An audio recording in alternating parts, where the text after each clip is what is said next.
আসসালামু আলাইকুম। শিক্ষা একাডেমিতে তোমাদের সবাইকে স্বাগতম। এই ভিডিওতে আমি তোমাদেরকে নবম শ্রেণীর ইসলাম শিক্ষা বইটি থেকে প্রথম অধ্যায় আকাইদের 2 পৃষ্ঠার কাজগুলোকে কিভাবে করতে হবে তা দেখিয়ে দিব। এখানে 2 পৃষ্ঠায় 2টি কাজ দেওয়া হয়েছে, একটি হচ্ছে দলগত কাজ আর একটি হচ্ছে জোড়ায় কাজ। আমি এখানে তোমাদেরকে প্রথমে দলগত কাজটি কিভাবে করতে হবে তা দেখিয়ে দিচ্ছি। এখানে তোমাদেরকে দলগত কাজটিতে বলা হয়েছে, তোমরা শিক্ষকের নির্দেশনা মোতাবেক পর্যবেক্ষণ বা মতবিনিময়ের মাধ্যমে আকাইদ সংক্রান্ত যে অভিজ্ঞতা অর্জন করেছ তা খাতায় বা পোস্টারে উপস্থাপন করো। আমি তোমাদেরকে এই কাজটি কিভাবে সম্পন্ন করতে হবে তা দেখিয়ে দিচ্ছি। তার আগে তোমরা যারা এখনও আমাদের চ্যানেলটিকে সাবস্ক্রাইব করোনি তারা এখনই আমাদের চ্যানেলটিকে সাবস্ক্রাইব করে রাখো, আর যারা সাবস্ক্রাইব করেছো তাদেরকে অসংখ্য ধন্যবাদ। আকাইদ সম্পর্কে অভিজ্ঞতার নমুনত্বটি হচ্ছে, আকাইদ আরবি শব্দ, এটি বহুবচন। এক বচনে আকিদা, এর অর্থ বন্ধনসমূহ, বিশ্বাসমালা, যে দৃঢ় বিশ্বাস ও প্রত্যয়ের ভিত্তিতে মানুষের চিন্তা চেতনা পরিচালিত হয় এবং কর্মসমূহ সম্পাদনের পথ ও পদ্ধতি বৈধতা লাভ করে, তাকে আকিদা বলে। বিশুদ্ধ আকিদা পোষণ ছাড়া কোনো চিন্তা, দর্শন ও কর্ম যথার্থভাবে আল্লাহ দরবারে কবুল হয় না। আমলকে যদি দেহ ধরা হয়, আকিদা তার প্রাণ। দেহ যেভাবে প্রাণ ছাড়া অকার্যকর, তেমনি সহি আকিদা ছাড়া আমল মূল্যহীন। তাই ইসলামী শরীয়তের আকিদা বিষয়ের সহি এলম অর্জন করাকে ফরজ করা হয়েছে। এক আল্লাহকে মানার মাঝে যে শান্তি নিহিত তা দলিল ও প্রমাণের ভিত্তিতে উপলব্ধি করা, মন মানসিকতায় স্থির করাই আকিদার মূল চেতনা।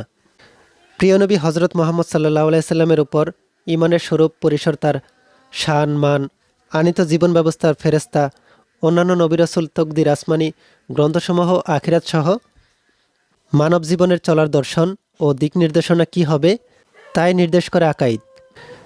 সে বিষয়ে সন্দিহাতীতভাবে জ্ঞান অর্জন করা প্রত্যেক মুসলমানের উপর ফরজ। তাহলে আমরা এখানে দেখে ফেললাম, শিক্ষকের নির্দেশনা মোতাবেক পর্যবেক্ষণ বা মতবিনিময়ের মাধ্যমে আকাইদ সংক্রান্ত যে অভিজ্ঞতা অর্জন করেছি তার একটি নমুনোত্তর আমি এখানে উপস্থাপন করে দেখালাম।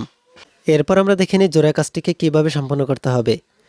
এখানে জোড়ায় কাজটিতে বলা হয়েছে, পরিবেশিত হাম থেকে মহান আল্লাহর পরিচয় তথা আসমাউল হুসনা সম্পর্কে কী গুণাবলী প্রকাশ পেয়েছে তা তোমার বন্ধুর সাথে আলোচনা করে চিহ্নিত করো। তোমাদের ক্লাসে যে কোনো একটি হামদ পরিবেশন করা হতে পারে। এরপরে এই পরিবেশিত হাম থেকে মহান আল্লাহর পরিচয় তথা আসমাউল হুসনা সম্পর্কে কী গুণাবলী প্রকাশ পেয়েছে তা তোমার বন্ধুর সাথে আলোচনা করে চিহ্নিত করতে হবে। আমি তোমাদেরকে এই জোড়া কাজটির একটি নমুনোত্তর দেখিয়ে দিচ্ছি। যে গুণাবলীগুলো প্রকাশিত হয়েছে, প্রথমেই হচ্ছে আর রহমান, আল্লাহ তাআলা পরম দয়াময়, অতি দয়ালু, প্রশস্ত রহমতের অধিকারী, যার রহমত সব কিছুকে বেষ্টন করে রেখেছে এবং সমস্ত সৃষ্টির উপর তার রহমত ব্যাপকভাবে বিস্তৃত। এরপরে হচ্ছে আল্লাহ মালিকুন, মালিক অর্থ অধিপতি, সত্ত্বাধিকারী, সর্বাধিকারী, রাজাদিরাজ, বাদশাহ ইত্যাদি। এটি আল্লাহর এমন একটি গুণবাচক নাম যার মাঝে আসমাউল হুসনার অন্য অনেক নামের মাহাত্ম্য বিদ্যমান। এরপরে হচ্ছে আল্লাহ রাজ্জাকুন, রাজ্জাকুন অর্থ রিজিকদাতা, মহান আল্লাহ হলেন রিজিকদাতা। আল্লাহ তাআলা বিশ্বের সকল প্রাণীদের রিজিকের ব্যবস্থা করেন। তিনি যাকে ইচ্ছা তাকে বেহিসাব রিজিক দান করেন। আমরা এখানে দেখে ফেললাম দলগত কাজ ও জোড়া কাজটিকে কিভাবে সম্পন্ন করতে হবে।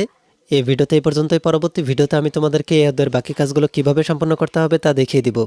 এই ভিডিওটি তোমাদের কাছে ভালো লাগলে ভিডিও সম্পর্কে কমেন্ট করে জানাতে পারো, আর পরবর্তী সকল ভিডিওগুলো পাওয়ার জন্য আমাদের এই চ্যানেলটিকে এখনই সাবস্ক্রাইব করে রাখো।